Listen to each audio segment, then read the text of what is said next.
One of the things we're looking at today is how can development still happen amid very complex circumstances today. What is your take? I think that the first thing that we have learned is that there is not one path for development. There are different paths for development that depends on each country's circumstances. So it's very important to understand that there is no one-size-fits-all type of agenda for the countries. The countries have to find their own path for development. But at the same time, we have learned that there are international conditions that are more conducive to development than others. And in a way, that's what we need to get right.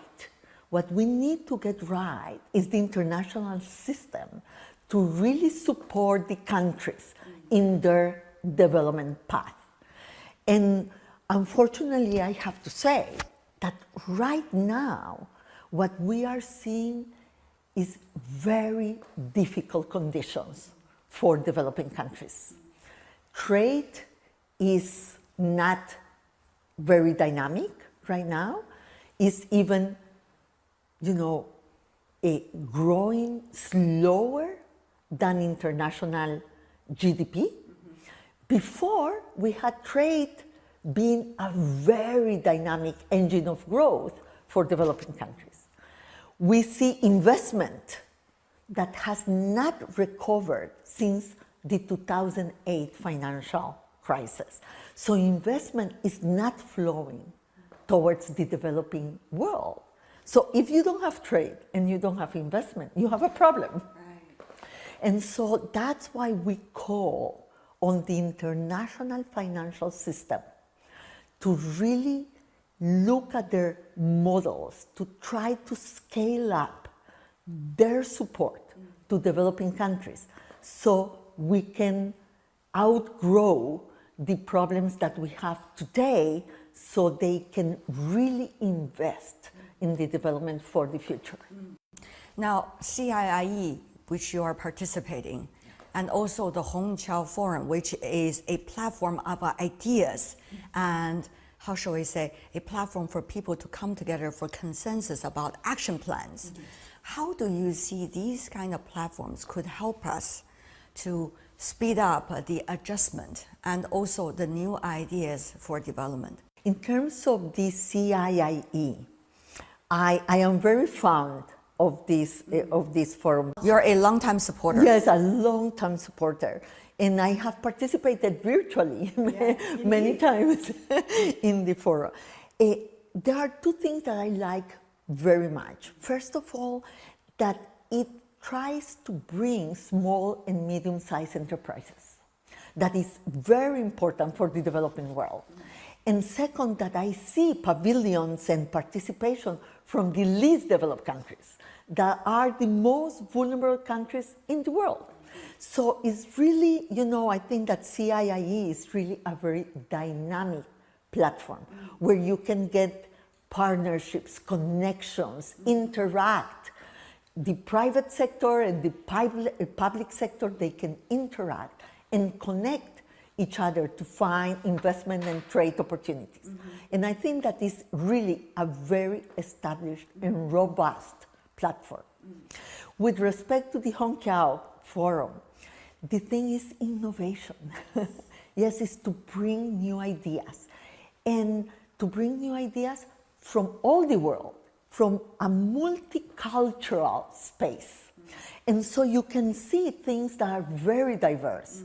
And the thing is that when you get that together, you can also think about the scaling up of the ideas, the taking advantage of what is happening in other cultures, in your own economy and your own reality.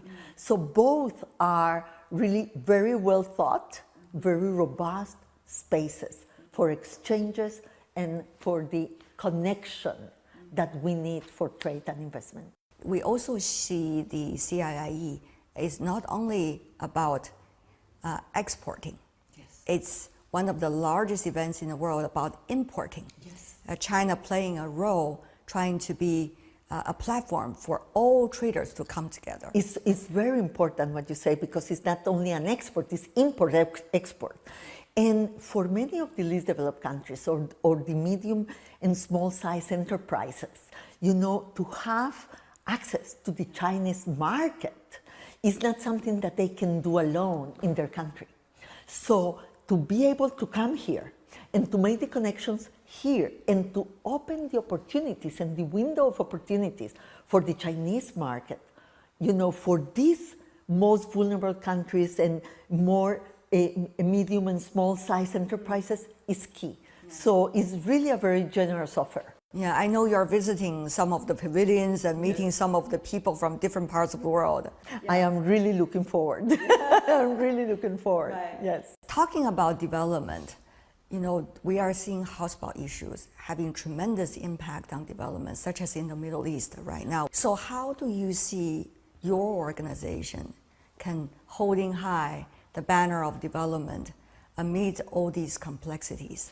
Yeah, you know, it's such an important question, because when I came to UNCTAD, very soon we had the war in Ukraine and the problem of the disruption of trade in the Black Sea.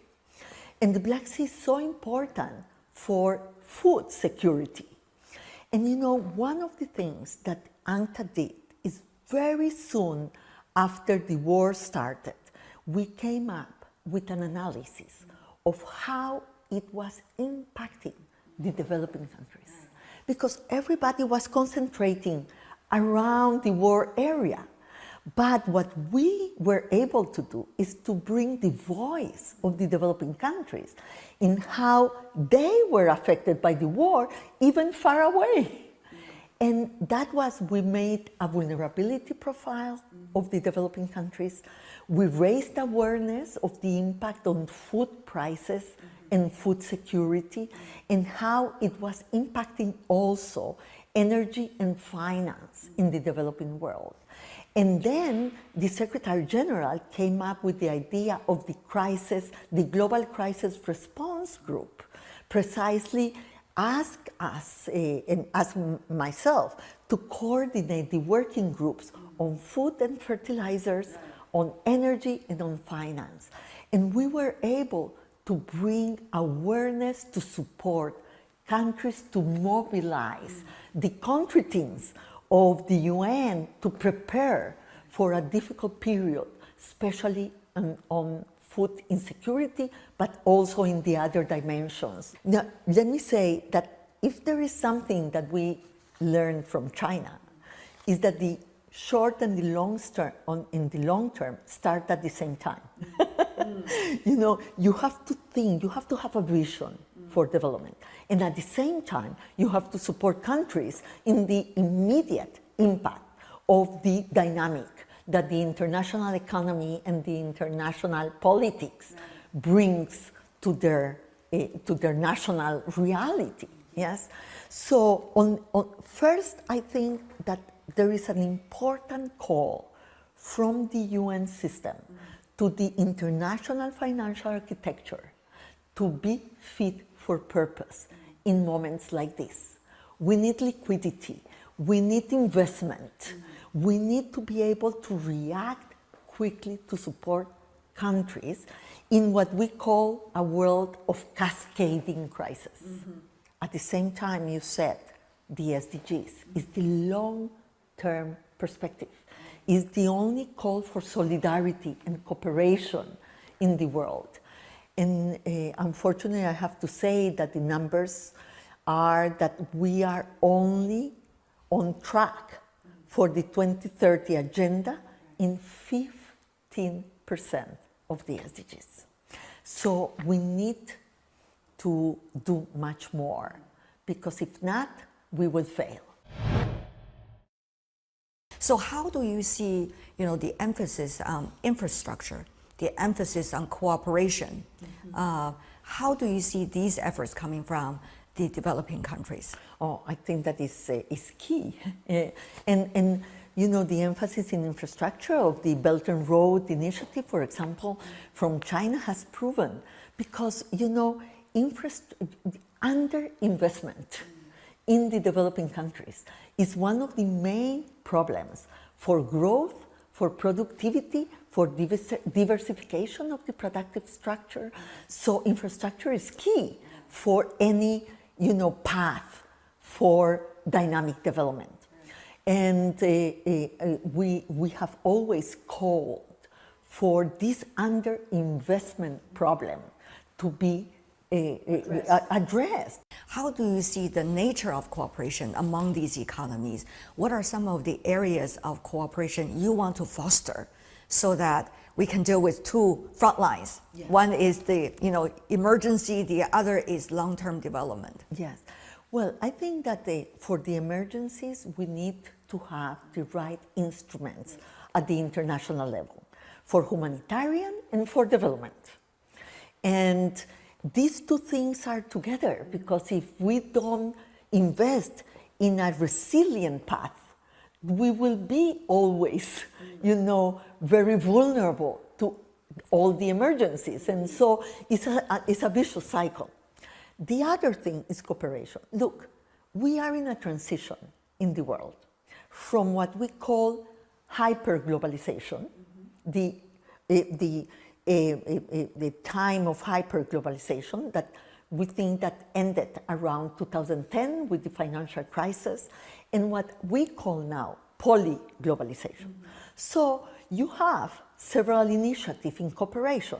You have initiatives in the US and in Europe, in China, and also in the regions. There are, you know, initiatives for cooperation. And I think that that is a good thing. You know, we need, you know, this polyglobalization means that there is competition also in terms of doing better cooperation. That's a good result.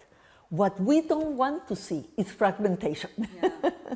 And that is a different thing. Fragmentation and zero sum. And a zero sum game. That will be bad for everybody. I noticed that your organization recently put out a report about the so-called commodity traps for the developing economies, especially with the global supply chain adjustments and the value chain changes. So how do you see developing countries can tackle this with their strength rather with their weakness? Very good. Let me first say that most of the least developed countries, the small island developing state, the long lag countries are commodity dependent. And they are vulnerable economies. Right. So the problem is not to have the raw materials. The problem is not to do something with them. And so it's not to have the commodities the problem. The problem is how you add value. Right. Because you won't generate the quality jobs that the new generations are asking for only by extracting raw materials. You need to add value. And now we think that it is a good way to start because you have the power of negotiation, because you have critical materials, for example, for the energy transition, for the batteries, for the electric cars, for the renewable energy. So, for example, Africa is the reservoir of the important materials for the energy transition. So what we are saying is, first, negotiate better your contracts. You know, you have the power to negotiate. So be a better negotiator. Second, add value. Because if you add value, you will have the diversification, the resilience, and the jobs for the people and for your young people. Africa is the continent of the young. Cooperation is the key, isn't it? We have seen in the implementation of SDGs, for example, how to achieve the goals. As you said, only 15% being achieved, so far away from it, the ultimate goal. So what do you think are some of the things we really need to work on right now? First of all, investment has to go to the SDG sectors. According to our numbers, the gap for financing the SDGs has grown from 2.5 trillion per year in 2015 to 4 trillion in 2023. So how are we going to close that gap? Internal resource mobilization, you were talking about domestic, the domestic policies, is important, but it won't be enough. So we need two more things. We need scale up the investment of the private sector in these countries and in the SDG sectors, but also we need the multilateral development banks to come at scale to be able to invest in the SDGs. That's very impressive. How do you see the upcoming APEC? Many believe it is going to be a golden opportunity for important stakeholders of the world to come together and showcase to the rest of the world that they can and they will talk to each other and be able to work on common goals for humanity. What do you see, CIIE, Hongqiao Forum, and many other events leading up to APEC likely to play a constructive role in fostering those conversations? Well, first of all, I don't think that, whatever we want to happen, it won't happen automatically. No. We will have to work for it.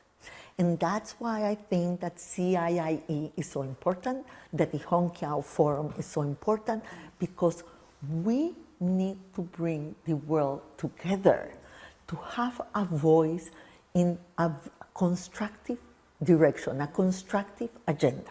As I said before, obviously there are competing poles in the world.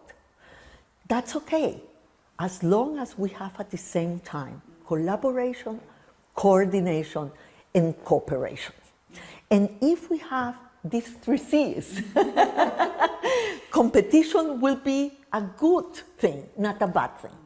But if we have a Manichaeist, a narrative, the goods against the bads, then we will have a fragmented world and we all will lose. So APEC, CIIE, Hongqiao are all opportunities for us to come together, to learn from each other, to understand the world we live in is a construction of what we do. Ms. Grynspan, it's always a great pleasure. Thank you so much. Thank you so much.